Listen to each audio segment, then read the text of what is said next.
this time. Okay, so really nice to see you again, and yeah, just one or two others I think will pop in the next 5 minutes or so.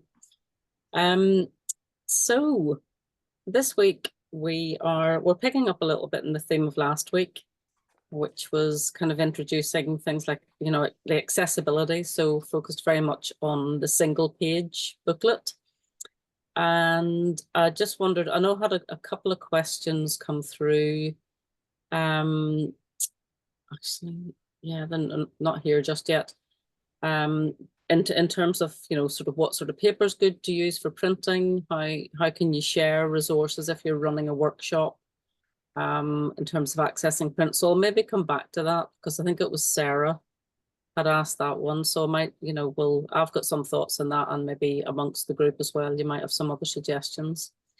And just as we kind of started there, Deborah, I hope you don't mind me asking you, but I know we just started to chat a little bit about laying things out and stuff like that. Do you want to just sort of raise that as a question initially? And well, yeah, I mean, I just, you know, as Joan was saying, you know, well, I'm also not really that au fait with Photoshop in terms of layout and stuff, you know, maybe for editing photographs and stuff, as a photographer, I know what to do, but layout stuff, I'm really not really good at.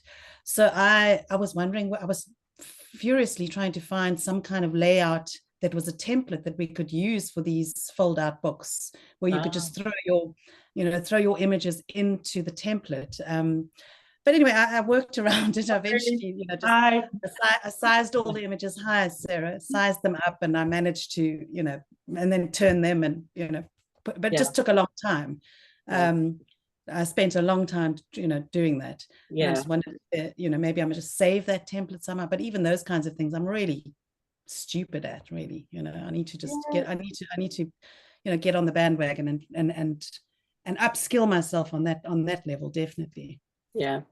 I mean, certainly some of the ones that I've sort of done out myself could be used. And I'm just thinking, if I check those again and make sure that they should be exactly A4, which you could then use as a layer in Photoshop.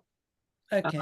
And lay things out that way. And then you do need to be a bit familiar with Photoshop to then know how to, you know, not show that layer when it comes to print, stuff like that. So that requires a bit of familiarity. But if you are okay with Photoshop, that wouldn't be a problem at all. You know, you could just use that as a template. Thank you. Thanks. And I suppose because there were, you know, what, 4 or 5 at least different types. I will check those and send them out in the next couple of weeks. I'm not promising it will be for next week, but you'll definitely have it by the end of, or just shortly after the end of the course. But yeah, it's one of those things, and also because there's so many possibilities, it's like how you invest your time. You know, would you use those a lot again? If so, it's definitely worth having that and keeping that template. And if it's something that's a bit of a one-off, I mean, I just often, which you probably noticed when the stuff I sent you for the first week, I often would just draw things out on a grid and by hand, you know, so kind of pen and pencil on graph paper, scan them in and do it that way. So I do such a mixture of that kind of process, and then, you know, scanning and digitizing things. It's whatever works really, and getting your head around it. I know certainly computers can be really frustrating as well. So I think it's a matter of doing it. It's just, you know, you just got to have the time to sit down and do it. Yeah, definitely. Great. Well, thanks, Lynn. Yeah, not at all. So hi everybody. Hi Sarah and Tony. Hi. Amy, I think you've joined us as well, and Judy. So I think I said hello to everybody. Yeah, so we're all here now. Did you say you scan? You do it with the how do you say you scan it? You draw it and you scan it, and then you use it in. You put the pictures in the computer on that scan.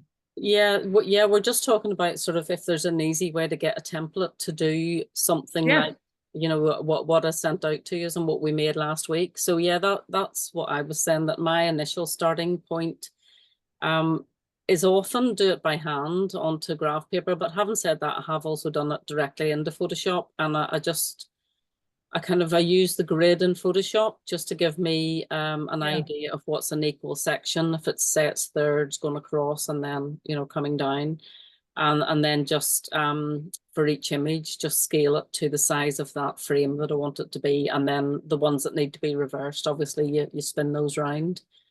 But it's whatever works. So I was just saying I'm happy to double check the ones that I sent out, make sure they're exactly A4, and then you could you'll have a digital version of those which you could then use as a layer in Photoshop, and then just hide that layer when it comes to printing once you've done what you need to do with it.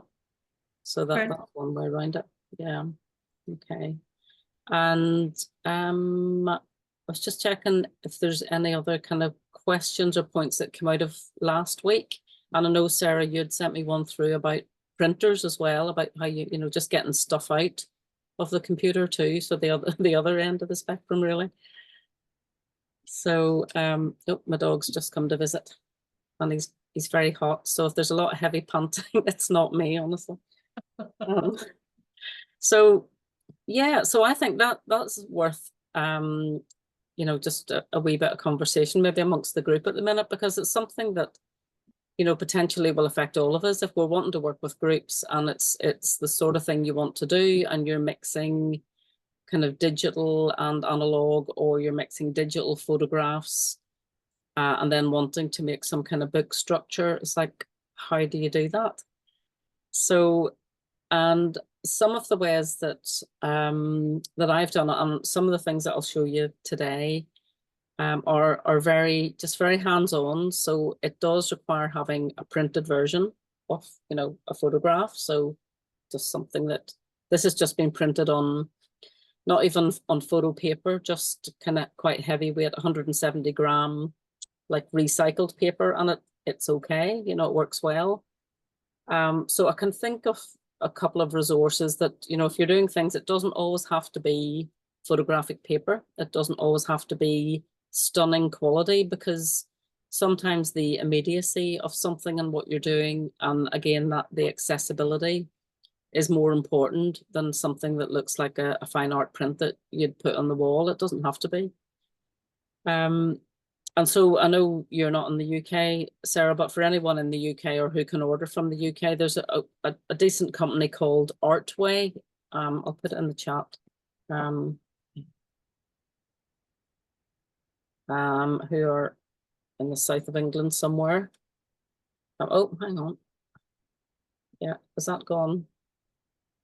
Joan, I seem to just be talking to you at the minute. Hang on. In the chat.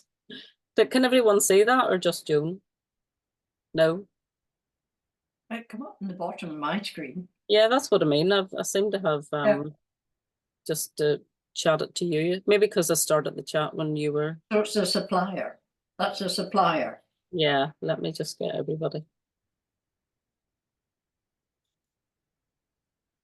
Okay, let me try that again. Yeah, so Artway are a supplier who do, it's like a really nice heavyweight recycled paper, which is always good. And it's about 170 grams. And they also do one that's about 240 grams, which is also a nice weight. And it actually prints just from a regular inkjet printer. It prints, you know, stuff like this quite nicely. And this, because this is a very kind of soft, subtle set of tones on it, and it's actually come out quite well. And then, I mean, I'll go into this in a bit more detail in a bit, but for example, you know, just as one of the things I'm going to show you this evening, you know, I've just printed those out onto that sort of copy paper and literally stuck them on. You can see I've just used a bit of masking tape, and sometimes that immediacy of just stick it on with whatever you've got is really nice. And again, it's getting away from everything has to be really pristine and sharp and neat. And there's just something about it. There's the immediacy of the narrative, I think, can flow quite well. And also that discussion, which we'll have in a little bit as well, just about thinking about your juxtaposition, what goes with what. So it's taking the time with those printouts to do it. So I suppose what I'm saying at the minute is that Things don't, like this booklet, for example, which I'll show you as well. So this is printed onto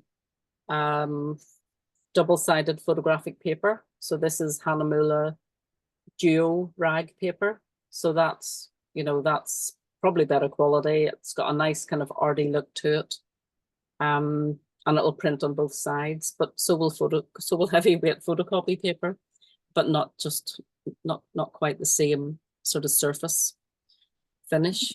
So I suppose one way of doing it is to be able to, if you're working with a group over a couple of weeks, is that either they or you as the facilitator, can arrange to get those printed out. And it might be that you have to build those into your costs. So being realistic and practical, and you can get prints done pretty quickly in most places nowadays. So that's one way of doing it, is literally get the prints done. Or if you're able to do it yourself, do that. And people can kind of cut them out of, if you've got 4 or 6 on an A4 sheet of paper. And that can become part of the activity of what people do as well. So that would be 2 suggestions. One, yes, or you send it off, you get a lab to do it, you get the prints. And the other is that if you have access, maybe through the organization themselves, if you're working with a group, to use their printers and just get photocopies on heavier paper. Has anybody else done any kind of group work where that's been either a bit tricky or you've found a nice way around it? Any other thoughts or suggestions on that?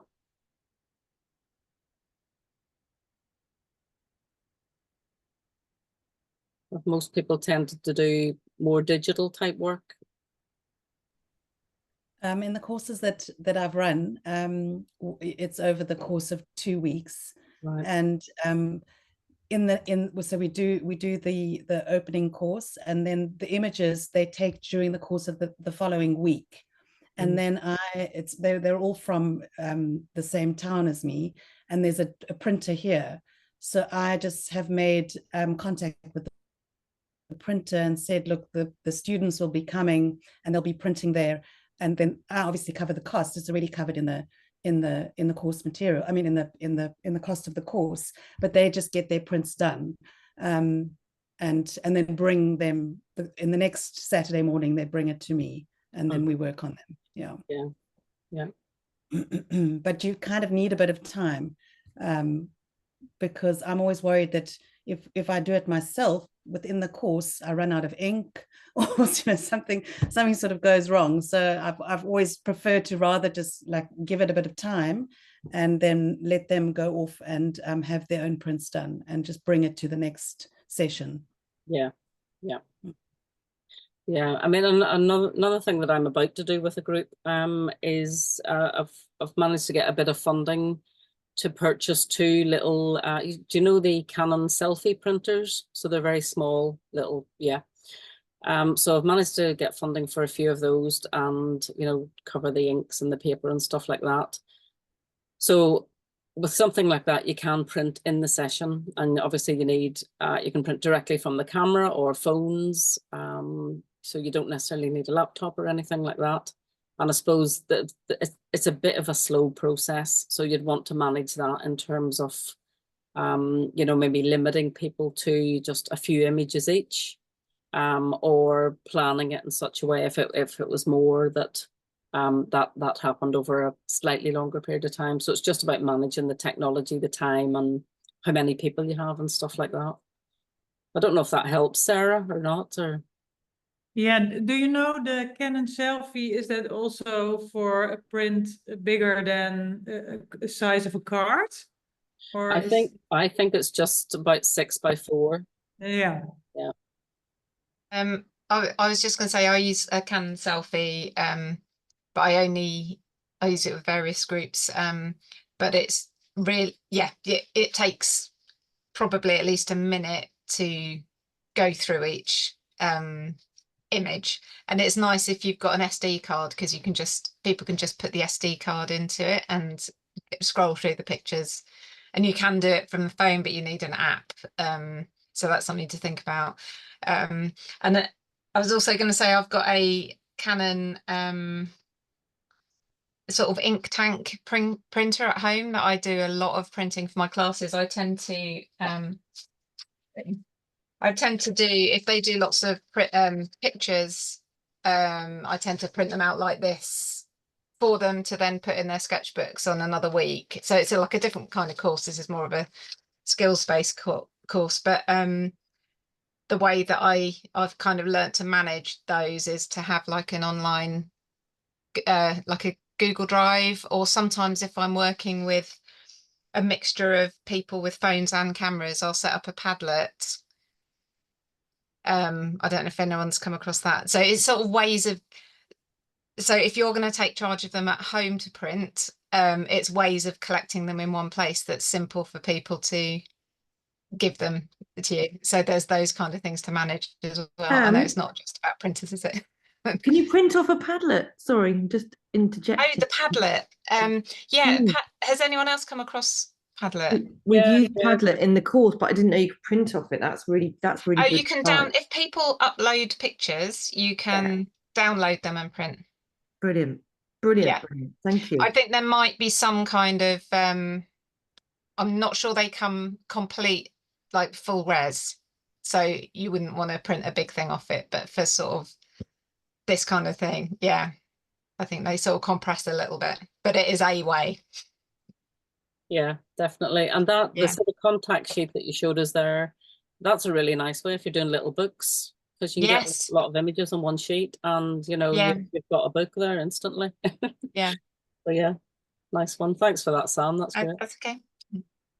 Sam, you meant like everybody in of the group needs to have an app on their telephone to print at Canon Selfie? So they first has to install the app, like Canon Selfie app. Did you say that? Yeah, to print directly to the or if they upload to a shared online area, one person could do it from their phone. That's another, there's sort of various different ways of juggling it. I don't know how much you've looked into it, Lynn, when you. Yeah, I mean the other thing that I do is sometimes if it's like a live thing, I'm not doing it with this group, but with other groups, and I've done it where people literally upload in the chat images and then I just collect them. Or they can be emailed to me for something the following week. But again, the onus then is on, you know, the facilitator to do all that collecting. And Yeah. you could then use the SD drive. So if they're all on an SD drive for the Canon Selfie, you can do it that way. Yeah. So hopefully a few thoughts anyway, Sarah. I don't know if that's helpful. Good, nice one. Yeah, and I don't think anything's particularly just dead straightforward or easy. It's just managing the process and the time and stuff like that as well. And expectations, I think. I'll throw that one in. Okay, good stuff. Any other questions or anything that came out of last week? Just to pick up? Nope. Feel free to email me anytime as well if you do have any thoughts. I've just got one thing, Lynn. Yeah, You know, we're doing a dummy version. Are you encouraging people to do dummy versions like that, or they would always do the real one or do you see what I mean? Are we doing it like you would do it in the group, or do you expect people to do it like the actual thing? To be honest, yeah. Sometimes it's a bit of both. A workshop that I did recently, in fact, I did it at the end of that week in Belfast. Did a workshop with the group and we made tiny little accordion books and then turned them into a little library set. But because that group was working on a theme and they didn't have all their images available for the workshop, then I showed them the structure. And because we made 5 little booklets as part of this library, on one of the books, we focused on one of the themes and concentrated on that. On the others, they took away as blanks to then fill in afterwards. So again, it's just working with what's needed at that point. I think there's something really satisfying if you've got the images and people have made them and they take them away with them in them. There's a real sense of satisfaction there, I think, to do that in the session. Brilliant. Thank you. Okay, I'm just going to share my screen and pick up on a few ideas for this week.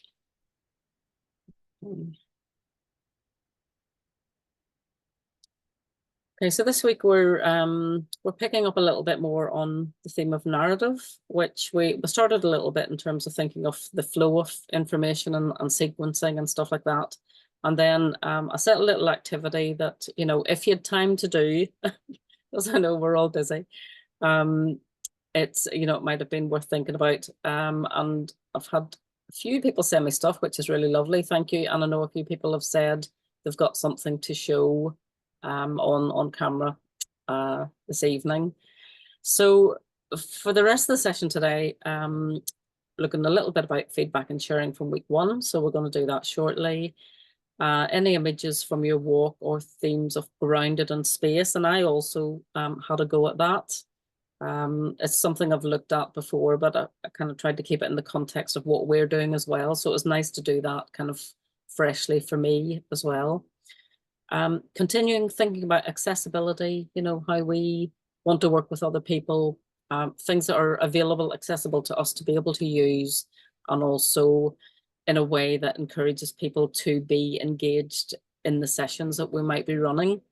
Because that can be tricky. And again, just drawing on my own most recent experience working with a group, you know, I had a lot of conversations with the organisers who managed that particular group, outlined very much what was going to happen, what would do, what sort of skills and materials would be involved.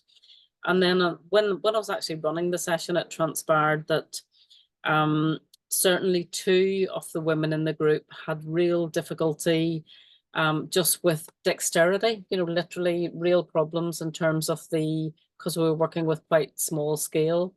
And it's just that thing about sometimes no matter how much planning you do, you cannot foresee everything, particularly if you're not given the information. So it's just that kind of awareness about what's the best common denominator and ways of supporting people within the session. So that generated quite a nice discussion afterwards. If someone is struggling with something that you obviously want them to achieve, and you want them to achieve within a time frame, because you know you're limited, you've got a few hours usually to do a workshop. And as I'm sure most people here would do, it's that thing about sort of almost asking permission to assist someone in a way that helps them, that doesn't make them feel like they're not achieving it, that it's not accessible to them. So it's just those little curveballs that come up now and again, and you know, considering how you support someone to do that. And in terms of the planning, you know, I know, for example, there'd be workshops I definitely would not run with, say, you know, a group of older participants who had dementia, that sort of thing. There'd be certain tools I wouldn't use. You know, it's kind of common sense as well. But then also you get sometimes you just get things cropping up in sessions. And it's also about drawing on the support of the organisers who are connected to that group, and also the group themselves, who can help facilitate something, especially if they're a group who know each other. Thinking a little bit more about narrative, so we'll come on to that. And then tonight, in terms of the actual making, we're going to make a set of, I'm hoping we'll get sort of 3 to 4 pamphlet books done. All slightly different, and talk a little bit about zine making. So zine is probably just more the American term for pamphlet book, which pamphlet sounds really quite quaint, doesn't it? Is it very British? I don't know. Maybe just a traditional term. So that's the plan for this evening anyway. So I saw this little quote when I was doing a bit of planning the other week, and I quite liked it. You have to pretend that this is on the page that I read it on rather than a screen. So if you're a poet, or let's replace that with artist or photographer, you will see clearly that there's a cloud floating in this sheet of paper. Without the cloud, there can be no rain. Without water, the trees cannot grow. And without trees, you cannot make paper. So the cloud is in here.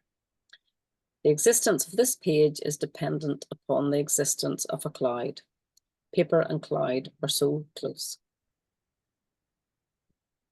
So I quite like that, because part of today's theme is about the sort of haptic experience of of touch, of holding something, of making something, of getting it off the screen to become something that's much more tangible, that we can interact with when we're making things, and also groups that you might be working with have that physical thing, that object that we started talking about last week as well. Okay. Okay, so I've got a few examples that people had sent me, and I'm just going to let each individual just say a little bit about maybe the structure and maybe a little bit about the images that are in it. Sarah, are you happy to kick off? Yes, I wanted to, I mean, this is just normal print paper. I didn't have the time to go to print shop, but somebody told me today that you can use also thicker paper in a normal printer, not a photo printer, but I will check out. But these are pictures of Belfast. I was just experimenting with the picture on the, like a big picture in what is the background. It was, for me, these were pictures that were important for my own journey to go to Belfast and what I was experiencing. Well, it turned out pretty black, but it was I had a great time. So it's just my habit to be drawn to black. And these are some pictures I made like on the road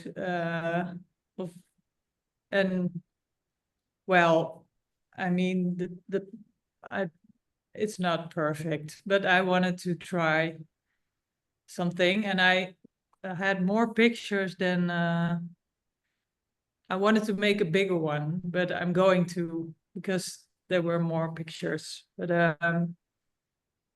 I like to do that.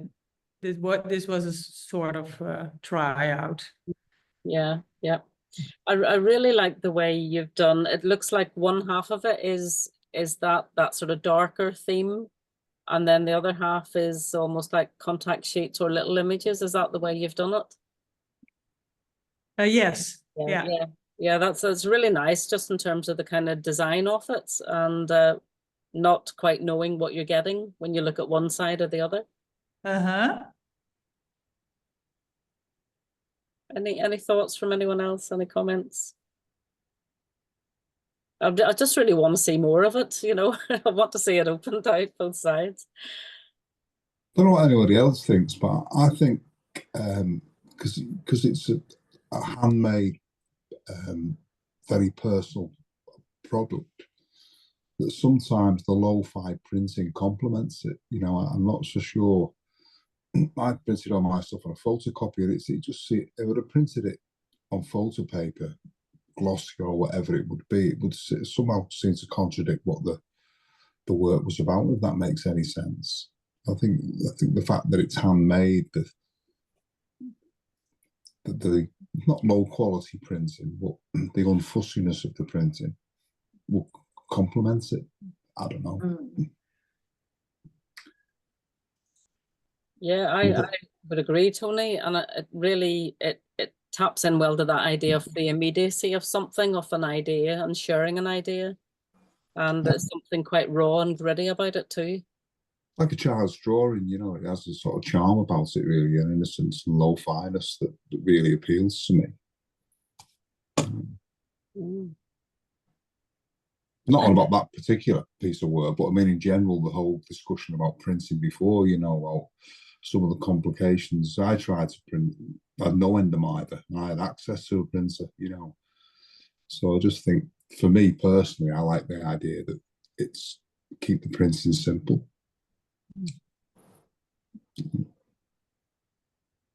Should I keep my mouth shut?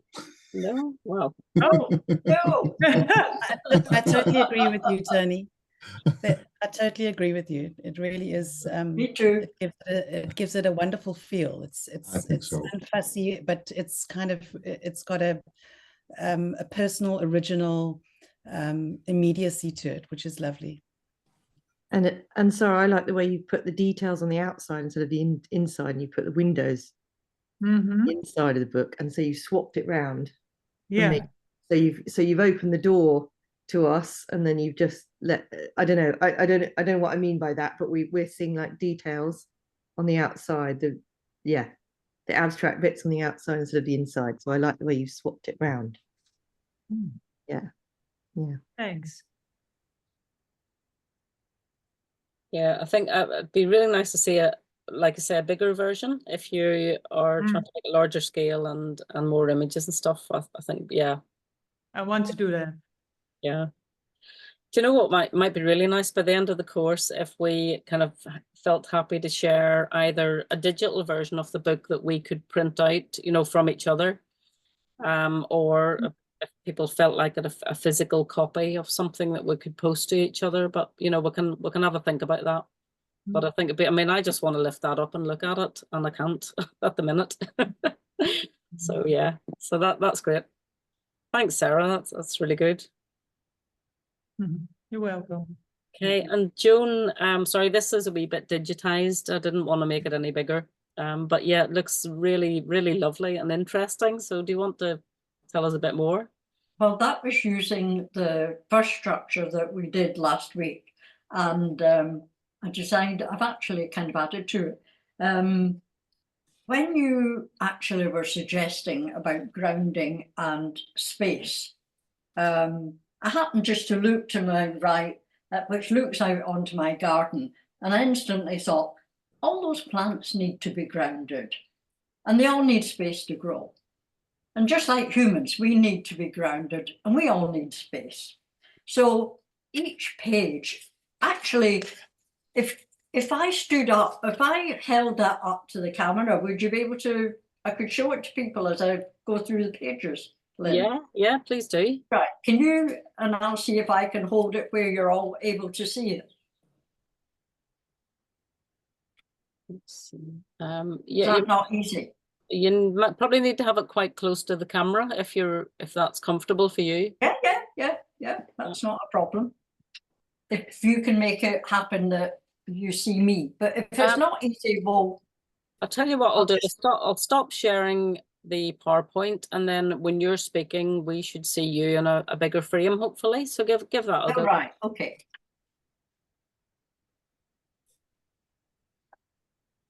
Yep, go for it. Okay, so the first two pages I've got literal lateral thinking, and then the next one was the grounding and the space. So we then go on to like people need plants, and people tend plants, and plants nourish people. And then we move on to mankind needs plants. Plants do not need people. Survival of the fittest works for them. So then we've got here a little picture, which I've just printed out and then I've stuck on. So I've got congestion versus, can you say, oh yes, congestion versus thriving. Famine and overcrowding kill. And that's both for plants and for people. The whole thing's for plants and people. Yeah. And then the next one is, we all have needs. Then what do I need? In a question mark. I had just a gilded question mark, but I didn't like that. So I've put some little flowers over it to just add to that. So the other thing was, might actually tend to close the open pages rather than have, although I quite like the idea that I've got two closed ones and the rest can zigzag it in and out. It doesn't really matter. I mean, this is just a rough draft of what can and cannot be done with that sort of thing. So there was, now when you were showing the books earlier, and you mentioned how you had just stuck your image onto the page. What I thought was, well, because we've got like a double page there, you could cut a little frame and you could have a picture that side and a picture that side tucked in, and it would be like in a frame rather than on top. Just to give it, you know, that might be another way of doing it. Yeah, absolutely. Yeah. No, that would be a really nice idea, and it's ready framed basically. So yeah. Yes, you know, so it was just a very rough and ready thing about, I thought, for me anyway, it was about grounding and the space that both nature and people need both. Yeah. And it made me kind of, you know, think about that. Yeah. Because I'm not likely to be running courses or doing anything like that, it's much more personal for me. So, you know, that was a meeting that I did just for a bit of fun. Yeah, no, it's lovely, and although it's quite a personal thing for you, it's something I think each one of us could relate to, because it is about space and breathing and the garden Yes. and the things that we love. Yes. Yeah, it's not really about me. It's more about, as you say, like nature and people, and how we both need the same things Mm. at the end of the day. That's it. Any thoughts or feedback from anybody? Well, very nice, Joan. Tony, you wanted to say something too? Yeah, I was just going to say, I like the idea. I think it often escapes me just to think of using text. What I would tend to probably just think Oh, you're right, yeah. of using images, really, but text obviously is very powerful as well. So for me, that's something, you know, I would not instinctively think of using, but it's well worth considering, really, especially because it's so physical, you're reading it. I made little journals when my granddaughters came to visit when they were younger, and they'd come, two of them would come together, and at the end, and stay for maybe 3 days or something like that. And after the week after they'd gone, I put together little journals for them that were probably in the main pamphlet bound, which is what Lynn's doing this afternoon. And I used, at that point, I hadn't done any calligraphy because it's really many years ago. So I just would type up the, you know, on the computer, and then load images onto my typed page and then print them off. And so rather than handwriting it, I would actually do it on the computer. Mm. But I like actually having a bit of text, because I did a book on the one in Orkney, and I'd been there on holiday. So I had images, and then on the opposite page, I had text relating to whatever the image was in Orkney.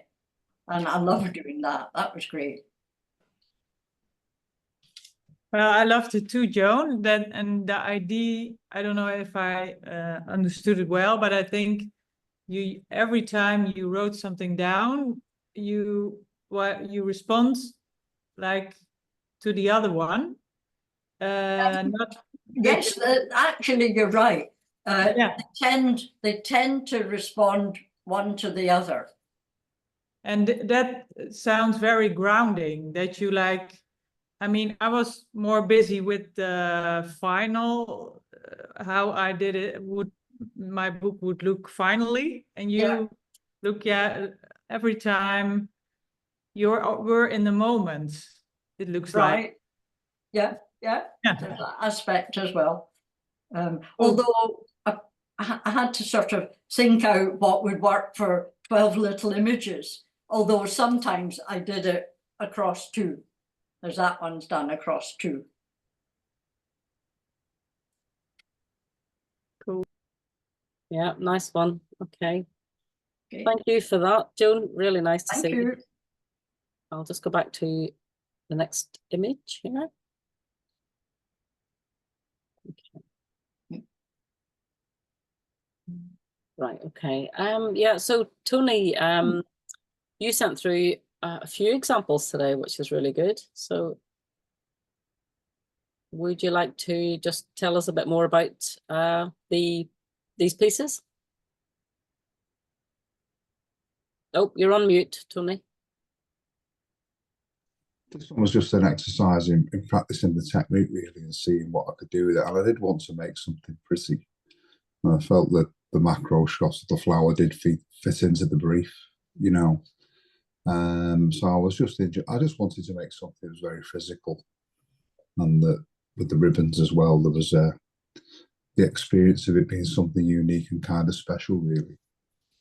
So it was no more conceptual than that, really. I just wanted to make something that was fun to make, fun to use, and look nice on that in that particular little book, you know. And I used cloth. So I had a lot of cloth at home that was kind of, or bits of stuff that I'd never used up. So I just took the opportunities to start using things, matching them together, and making something engaging. Was my plan. Yeah. It's great because that you know, that really simple structure that we made, the little Turkish map fold, is kind of transformed into a fully fledged object now, isn't it? Yeah, I That's really enjoyed making it. You know, thing. really enjoyed making it. So yeah, I know. Don't want to rush you at all, but I know you have a few pieces here, so it might be nice to see them all together in sort of context. yeah, well, this one was when you're thinking of grounded in space. I was thinking, I took my grandson's a train spotter, so I had to take him out on Saturdays to Crewe railway station. So whilst I was there, I just made use of the time. And I was quite interested with in the contrast between the negative space and also the really claustrophobic busy space that there is at the station as well. So I kind of just took some shots and then digitally on a very small, cheap digital compact camera, and then crop them all square, and then just assemble them in as a little bit of a sequence, and then used, I think it was the I can't remember which one. It must be the first one that we did. I can't remember now which one it is on the list, but and the actual I think it's whatever pages were that they drift apart. I just put a little bit of double-sided tape to tidy it all up a little bit, only because I wanted to bind it and fasten it, and again go for this sort of just the experience, the handling of it. I wanted to be part of the experience rather than just looking at it. You know, that there was a little bit of interaction from the user. You had to undo the ribbon, you had to fold it out, you had to work out which way it was and stuff like that. So that was my idea with that one. Yeah, lovely. It's so geometric, you know. It's such a strong set of images in quite a compact little package, isn't it? Yeah, I think it's brilliant. So did you print that all on one sheet, Tony, I printed it all on one sheet at the photocopier at work. Oh, right. So some of them on that sheet, some of them will be like one way up or the others. That's I went into Photoshop. I cropped them all the same size and then just clumped them together on an A3 Photoshop documents. Right. And then the fun started when I tried to print it. But once it was printed, it's just the slightly heavier duty photocopier. It's not quite card. It's not quite paper. Tony, have you got a cover there? Is that what have you done for? It looks like a harder cover? Yeah, I made a little booklet, if you like, or a little sleeve. So it's made out of card. Just 2 millimeter grey card with the ribbons on the inside, and then I covered it with whatever I had at home. And I like the blue and the red because I think anyone, for those from Britain who know British Rail, blue and red was the colour of their uniform at one point. So I enjoyed having a little play with that, you know. Probably most people go over most people's heads, but I like the idea that anybody else can remember the British Rail, the uniform being blue and red. So that's why I used the red ribbon. Did you use book cloth to cover it, Tony? It's book card thing. I don't know what it is really. I picked it up, a roll of it somewhere, which I've had for a year or two in there. So I've covered the board, yeah. Yeah, you covered the board, right? Yeah. Some sort of another cover, right? Okay. Yeah, and at the back of it, there's another part of the board which is covered with red card. So yeah, that On was the inside, you mean, on the inside, the red yeah. card? Yeah. Yeah, on the other cover, it's Yeah. the red card as well. Yeah, nice. So did you give this to your grandson? No, it was all a bit of a rush to get it done for yesterday, to be truthful. So it was more my getting the printer to print it out to size than it was making it. You know, it was probably a lot more trouble getting it printed to size than it was going to Crewe. You know, but, Believe it. yeah. Oh, it's brilliant. Honestly, it's really good. And then I think this is the third slide. So you I just went. Busy man this week. Yeah, I did the same. I just made some sort of bit of card and covered it with book cloth. And I kind of like the idea that the image would lie flat, you know, that it wasn't, it's kind of half book, half kind of picture, really. I had seen something like that somewhere along the line, I can't remember where, but, and then once I'd made them, there was how did I bring them all together, you know, as a set. And so I just got some card that I had and made a little sleeve and printed the title of the work on there. They again were taken with me really cheap 12 megapixel 15-year-old compact cameras. Absolutely nothing fussy about it at all. And then I just very briefly edited them, made sure they were the same size, and then printed them. A5, I think, I printed, and just guillotine a little bit of a white.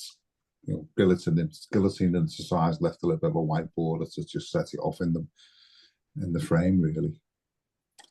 But the trouble is with that I found that when I bend the paper, which like I say, it was just it isn't photo paper, and it isn't quite photocopier paper. It's just sort of in the middle, but it creased. So if you look at the creases in the middle, you can see that the image has sort of been torn a little bit.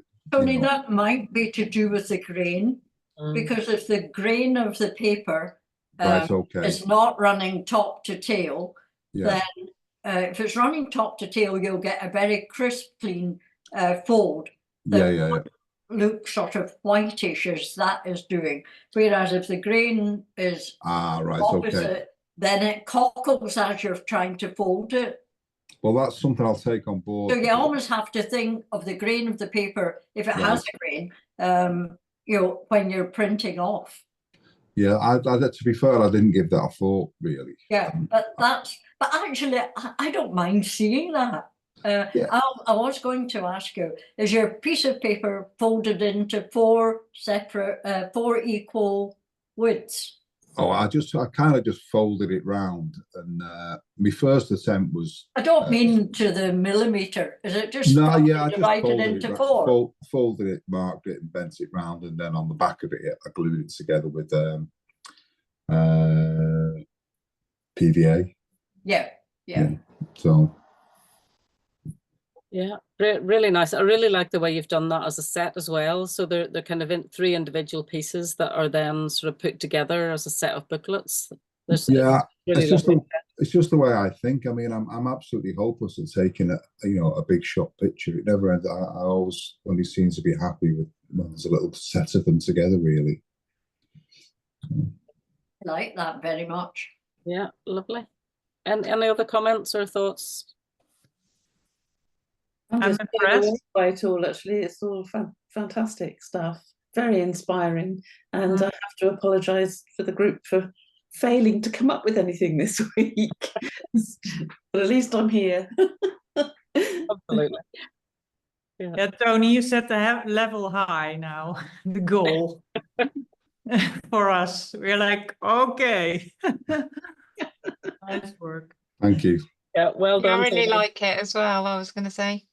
Yeah, really creative. I love the hard covers. Yeah. And that sort of the thinginess of it. Well, the covers of the hard cover is just the back. When I bought sketchbooks, I'd kept the card off the back. So I hadn't bought any card. It was just bits of card that I had lying around, you know. Good idea. That you know, again, brilliant, because it keeps it cheap and cheerful and accessible, doesn't it? You know, it's not about going out and finding exactly the right materials and stuff like that. It's what works and what you can do and what an amazing thing you've made out of it too. I think if I had expensive materials, my bottle would have gone. You know, I'd be frightened to cut it, frightened to bend it, you know. So, yeah, no, it's really nice to see those. Thank you, Tony. That's thank you. Yeah, nice one. Okay, so just to wind up on that sort of theme about grounding and holding space, you know, we're going to move on and do some making shortly, but it's just really nice to see some thoughts and share ideas and feedback with each other.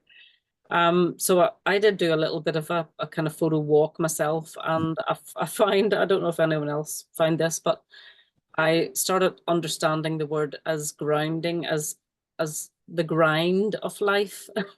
And maybe it was just the mood I was in that day. But I realized that I was thinking of grounding as being responsibilities, as things that keep you connected with, you know, the earth, the ground. And actually that partly that's true, but it's also a headspace that you can move out of. And I kind of just thought it was a bit of an interesting observation in terms of how we interpret language sometimes as well. So I did move out of that, and I found myself looking upwards and at the sky and at the beautiful blue tones, and then that started me making cyanotypes, and also it was quite a nice little journey, really, you know. So please do just keep that in mind over the next couple of weeks, maybe as a theme if you hadn't had the chance to do anything in the last week. It might be something that's just worth exploring a little bit more. Okay, so another quick little quote. So what is the use of a book, thought Alice, without pictures or conversations? From Alice in Wonderland, obviously. And I like that idea. It's not just about the need for pictures, because, you know, as we've seen, words can also create pictures in our minds for us, but it's that idea about creating conversations from it. Which I think definitely the sort of activities that we're doing and working with people, or if they're for friends or family, it creates those conversations, that idea of the gift of giving and triggering a discussion around something. Okay, so let's get on and do a little bit of making. So we're going to start quite simply with a little booklet. And I'll just switch my camera in a minute. We're going to start with, I know you can't see the size of this, but you'll have to believe me that, so this is an A6 one, and that's an A5 one, which we'll make shortly. So we'll start with a smaller one, and if you've got a few sheets of your paper and a coloured piece of card handy, we're going to cut those from A4 to A5. So I'll just switch cameras. So if you only got A4 paper, we'll sort that out first, and then we'll do a little bit of simple stitching, which is very pleasurable. Sewing paper is just really lovely. Okay.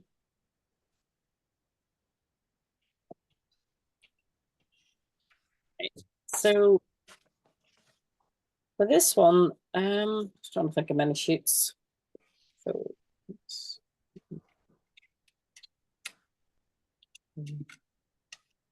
if you've got 3 or probably 3 sheets of A4 paper, is going to be enough for this little booklet. And it depends on the thickness of your paper as well. If you've got thinner paper, you might want 4 sheets. So I'm just going to go for, yeah, I've got 3 here. And if you've already got it A5 paper, you don't need to do this. So all we're doing at the minute is going from A4 to A5. And you can either do this by folding it and tearing it. And if you're going to tear it, give it a good crease with bone folder, and then fold it the other way. So you've got, you know, you've given that spine a good crease, and that should tear quite nicely. Paper grain does matter. If it's going against the grain, there's a danger it'll rip off. But if you fold that twice and score it well, you know, rub it down, it should behave itself. And because you've got that nice kind of deckled edge here, you can turn one way and one the other, so you don't have a whole set that's straight and a whole set deckled. You can mix it up a little bit. And the other way of doing it, if you've got a kind of what's called I think it's called a boot knife. Joan, I don't know if you know another name. Carpenter's, Well, carpenter. carpenter's knife, right? Okay, yeah. Or a butter knife, which is, you know, a good old fashioned from the whatever antique shop. They work really well. And again, that's just fold it over, and that gives you again a nice slightly rough edge there. You could of course just measure half and cut it, or if you've got a guillotine, that'll be a nice easy way of doing it. But again, you know, I'm sort of thinking practically, if you're out and about working with people or even at home, I think it's just quite nice to physically tear or cut paper without needing loads of equipment.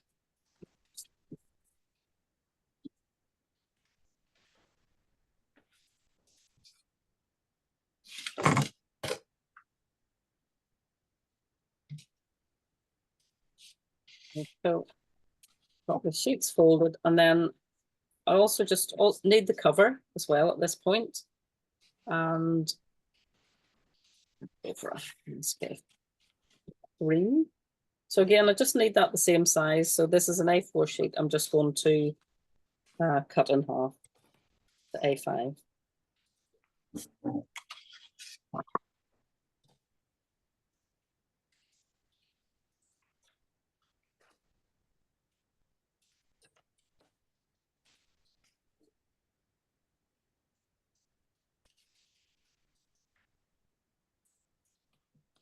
Then I don't have a butter knife. Okay.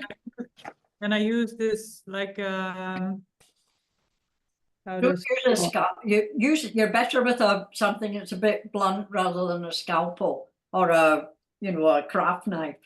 Yeah, or just tear it if you fold it.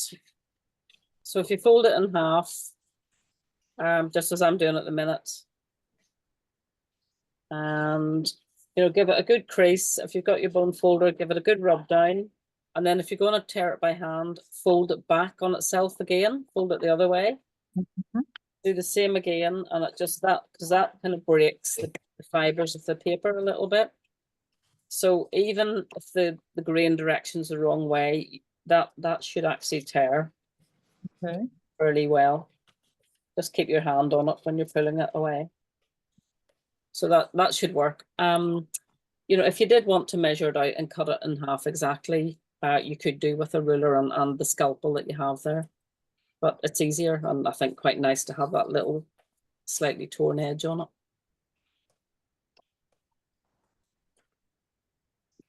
Okay, and then so you'll end up with 2, 4, 5, 6 sheets of A5 plus your colored cover pattern paper. So that's 7 sheets altogether. So I'll just check that everybody has their pages to A5 size before we go ahead.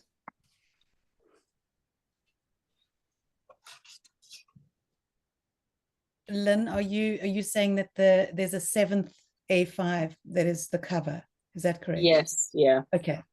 All right. So yeah, I've got 6 white and one cover. Yeah. Okay.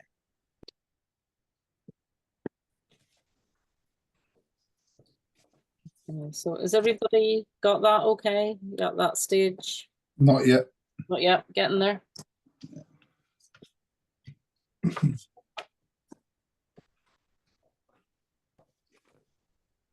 Just checking the chat. Amy, you've put in if you can ask a question. I don't know if you've asked it or not yet. Or you No, I haven't. It's probably a really basic thing, but I'd love to do what you've done, which is put all the images on a white sheet like that. What's the easiest way? Is just to plop them into a document? Sorry, that's so basic, Lynn, but I don't even know how to do that. Yeah, so I mean, do you use any, let me just switch, sorry, I'm talking to my elbow here. Do you use any kind of photo editing or? Yeah, Lightroom, and I know we've just talked about Photoshop, but I was just thinking of doing it more simply than that, just in Yeah. Word or something. Can you just do it in really? Lightroom's pretty good for if Is it? you choose Okay. the contact sheet option. So if you've got your images in and then go from, Use that. go Okay, from your brilliant. library Yes. and take it into print.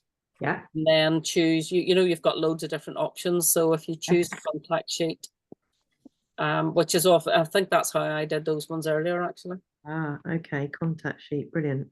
Yeah, and then you just play about with the margins and get rid of any Yeah. that are too wide, or depends what space you want around them. But that's quite a nice way of doing it if you're used to using Lightroom. Yeah. Brilliant. You can also use PowerPoint Mm. Yeah. and just set up a page that's A4 and Brilliant. bring them in, and just PowerPoint's quite image friendly. You can just move them around on the page. Yeah, that's a good suggestion, actually, Sam, because Mm. Word I think is pretty horrible for dropping Oh, images into. Yeah, So you've got to fix so many settings. Yeah, but PowerPoint I've used a lot. There's, yeah, I would say as well, there's a no, I think that's enough. There's a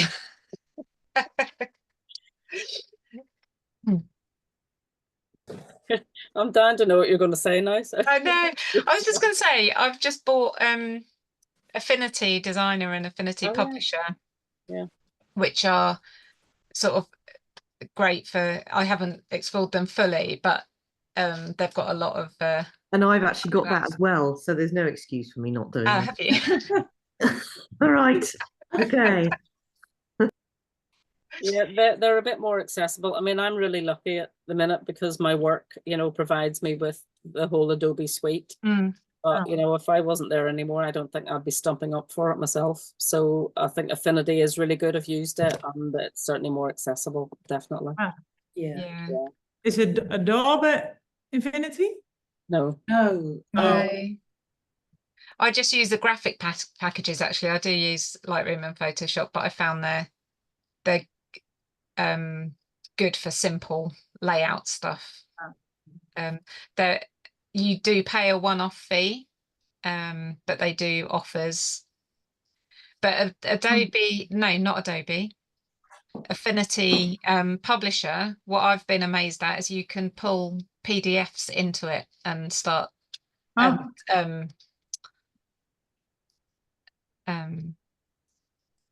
them.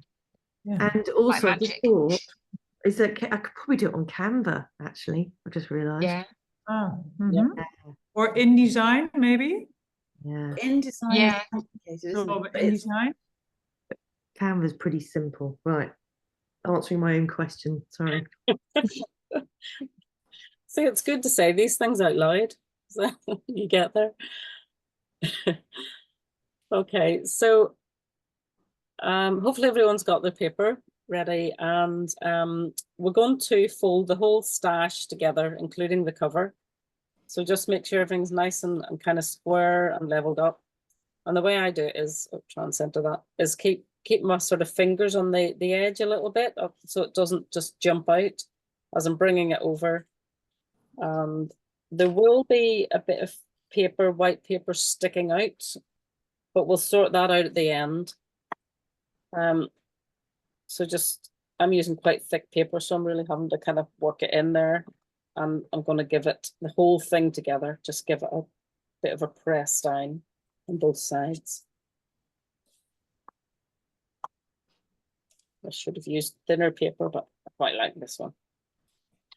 So that's the bulk of our book itself. We just need to make it sit together now. So we're going to stitch it. So you're going to need a pencil, your awl to make a hole, and needle and thread at this point. So, okay.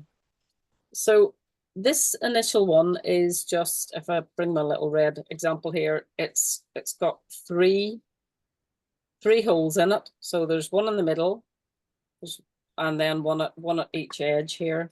And because it's A6, it's kind of pretty simple. And because it's 3 stitches, it's even better. So the measurement should be about 15 centimeters across the spine. Okay, so the middle point we want is just going to be 7.5 centimeters. And then for the other two, I just measured in about 2.5 centimeters. So I'll just do that and do a pencil mark so you can see what I'm doing. So on the very inside of the book, you could just take one sheet out and use it as your template, but I'm just doing it on the whole thing here. And so 7.5 centimeters in, I'll do a little X. You can just do a light dot because you're going to have to rub it out again anyway. And then from each edge, just 2.5 centimeters, and again a little dot. So I've got my 3 marks, which you should be able to see in the middle, and then one at each side. So we need to just pierce 3 holes now, what we've marked. And the easiest way I find to do that is to have my book sitting a sort of 90-degree angle on flat on the table. You know, pardon me, I have seen some students who instantly they lay it flat and start digging a hole into the cutting mat, and it's not the most accurate way to do it, and you just end up with a hole in your cutting mat as well, which isn't great. So if you keep it at a sort of right angle and bring your awl into, I'll start in the middle, and the awl itself, the point of the awl, you know, should come through the book and not even, you know, just skim your cutting mat, so you're not digging into it.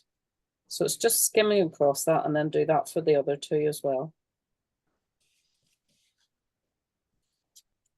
Lynn, I think I've completely missed a materials list. Oh, or okay. something. Oh, right. Okay. Did you send one? Because I I've did initially, yes. I completely missed it. I'm so sorry. Oh, I can So- certainly send it again if you can't find it. I'll have a look. Was it by email? Yeah, it would have been before the course start. I must have missed it in the busyness. Have you got any paper, A4 paper to hand? Yeah, I've got the paper. I've now got one of the these things. But only in retrospect last week. So I've missed about the awl. But I could probably find a bradawl or big needle or something. Yeah, definitely. I Anything might just like have to that go would and be- rummage. I don't know. Is it better for me to go and rummage for that now or just wait? Yeah, no, Yeah. go and have a rummage. Yeah, and Okay, we'll I'll see get what I it can find. caught Is there up. anything else we're going to need immediately other than that while I'm rummaging? Needle and thread. Okay.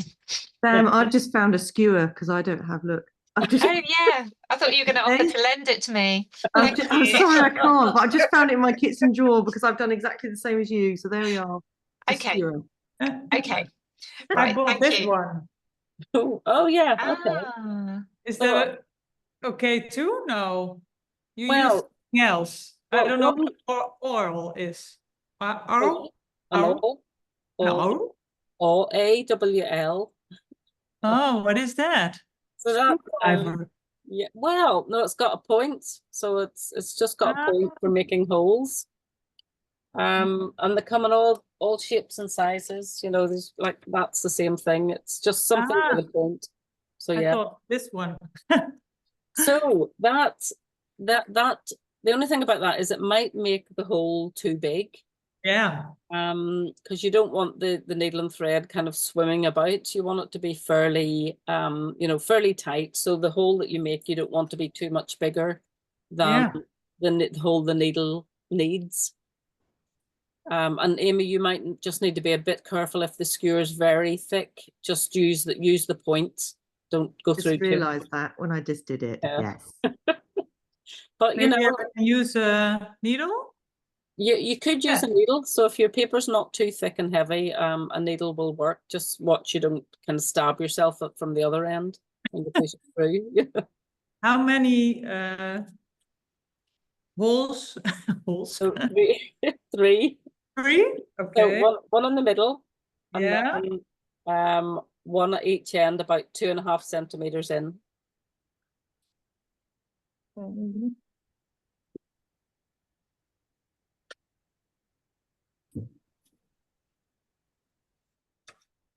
Yes, this one then definitely won't be very beautiful, but it might do to start with. It's your test version. Yes, exactly.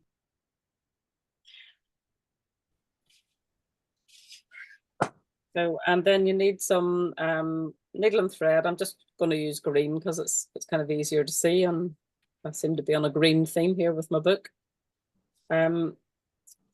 So for this particular book, you probably just need about 2 lengths of the book will be enough. So if I measure that roughly, we'll go 3 to be on the safe side to allow tying off. So three lengths of your book in terms of your thread.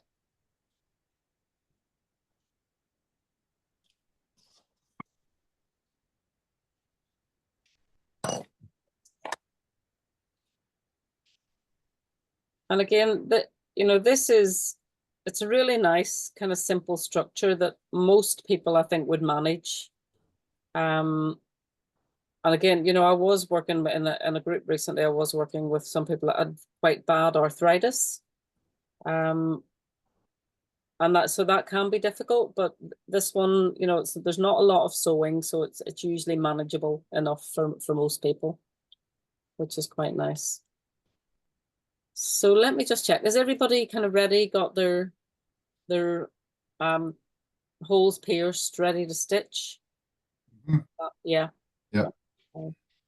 Yeah. I think I can get you started, and then when Sam comes back, I'll just repeat what we're doing so she's okay and catching up.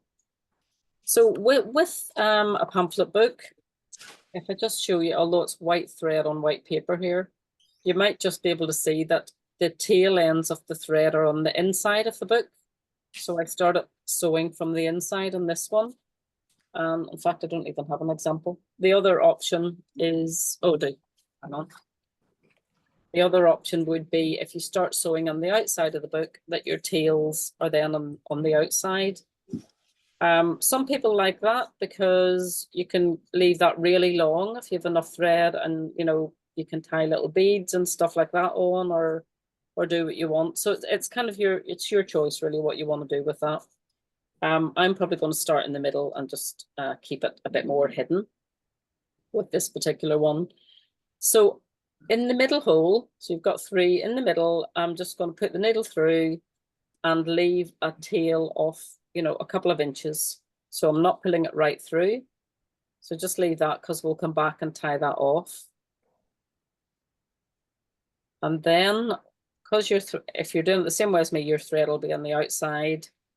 So just go to either hole, it doesn't matter which one, and in. And don't stab yourself like I just did. Okay, pull that through. And just be careful when you're pulling it through, you don't pull the whole thing through again. Okay, and then for the next stage, you're going to bypass the middle and just go up to the other end hole and sew out through it. Okay, so that just leaves us one more kind of connection to make. So I'm going to come back in the middle, but this time I'm going to try and bring my needle through. My initial tail end is sitting over to one side of the middle line. I'm going to try and bring my needle through so it comes out the other side. Don't worry if it doesn't, because you can just tuck it under anyway.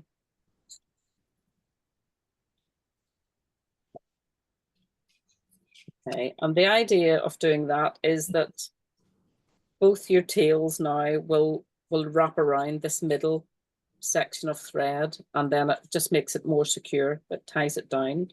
So just do a double knot. Take the needle off if it's easier, and just check the tension. Make sure there's not big loops or anything on the outside. Give it a little tug, and when you're tugging your thread, kind of pull it in the direction that you would have been sewing, so not against the hole, but sort of coming with it, and then just do a double knot.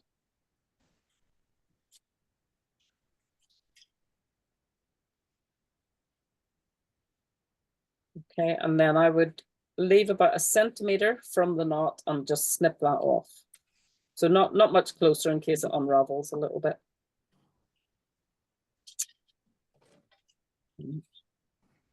So I'm just checking Sam, I don't think you're back yet, are you? No. Lynn, maybe wait for Sam, but I've got to start again because I'm still needling it. I'm still Okay, yeah.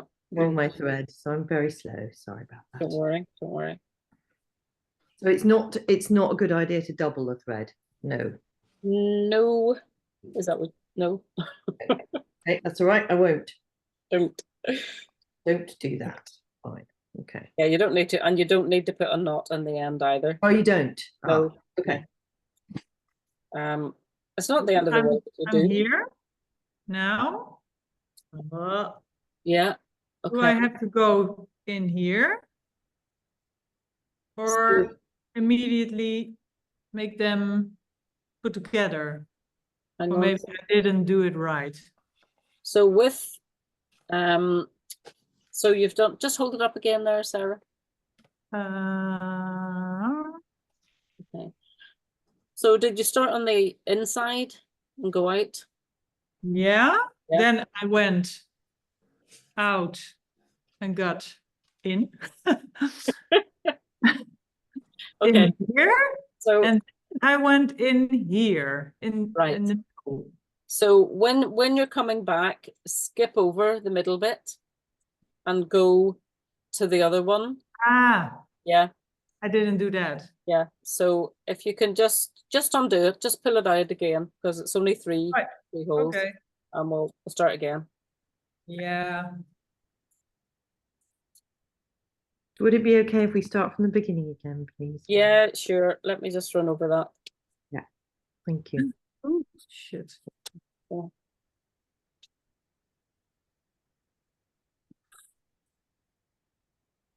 Okay, where's my thread?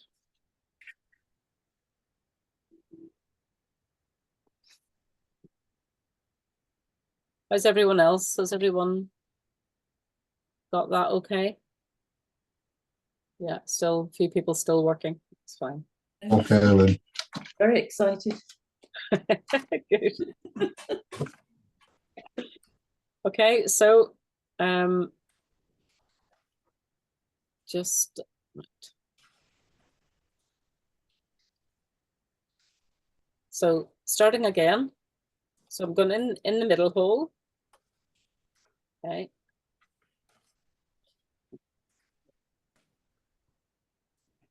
And I'm going to leave a couple of inches of thread, a little tail, because I need that to tie off. Just turning the light out because it's actually bleaching out the paper, I think. So I've come from the inside out. I'm now on the outside, and I'm going to just go to either hole. It doesn't matter which one. Okay, so and sometimes it's trickier going in from the outside. Okay, and as I'm sewing, I'm catching everything. I'm going to just check the tension. So I'm giving it a gentle tug, but not so hard that I'm going to pull the middle bit out again. Okay.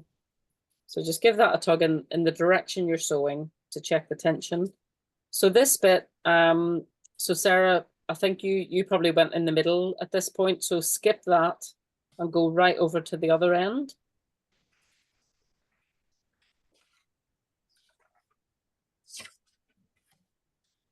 Okay. You've got one long straight piece of thread. And then on the outside, again, just check the tension and come back in the middle. And try to get your needle and thread going the other direction from the tail that's there. So you're coming out the other side of the one line that's down the middle. Okay. And again, at this point, I'm just going to give it a gentle tug, check the tension, it's not dead loose, and do a double knot over that one length. Is everyone okay with that? Yeah. Does that make a bit more sense? Good.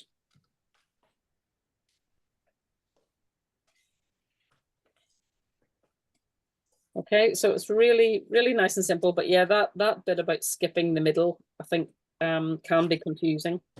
It's the one thing that does trip people up a little bit sometimes. And then on the outside, all I'm doing at the minute is using my bone folder to gently sort of push in the holes a little bit. Just so that it tidies them up and pushes them in, neatens it off a little bit and secures the thread in there. So the other thing that you'll notice is you've got the white part, the middle of the book sticking out. And that's called a creep because it's creeping out from the folds. The way the books have folded is pushing the inner pages out more.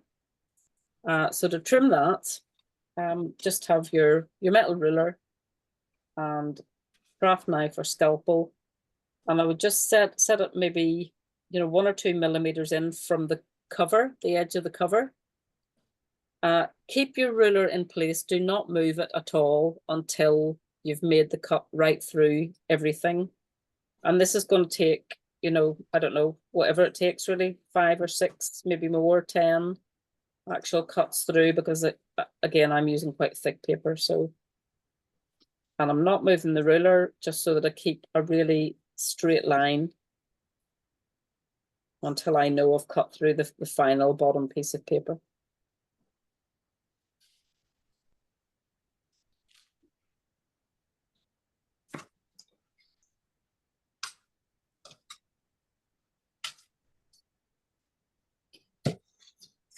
Okay, and so that's also my little extra bits. And then that's a nice kind of clean edge there.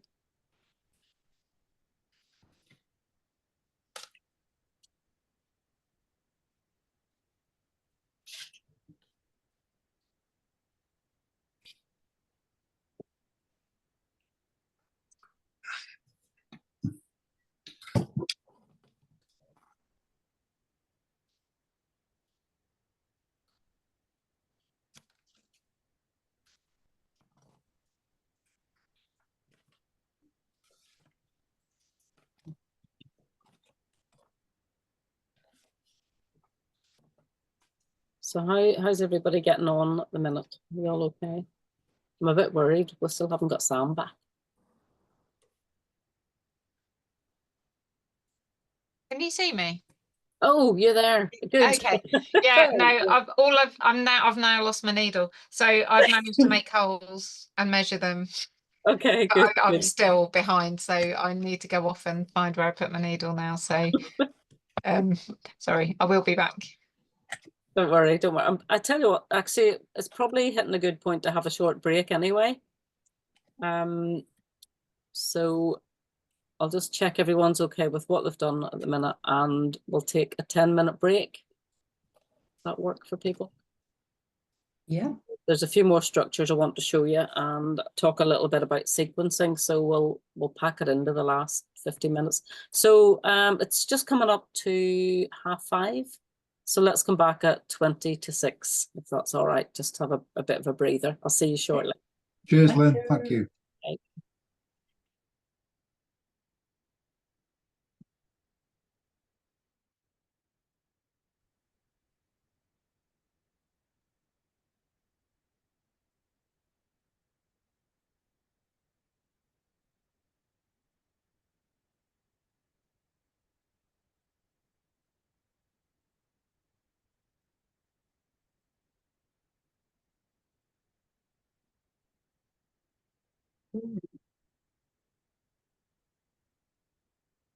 Hello. Hello, just in the middle of making a nice book. It's a shame I have to leave early.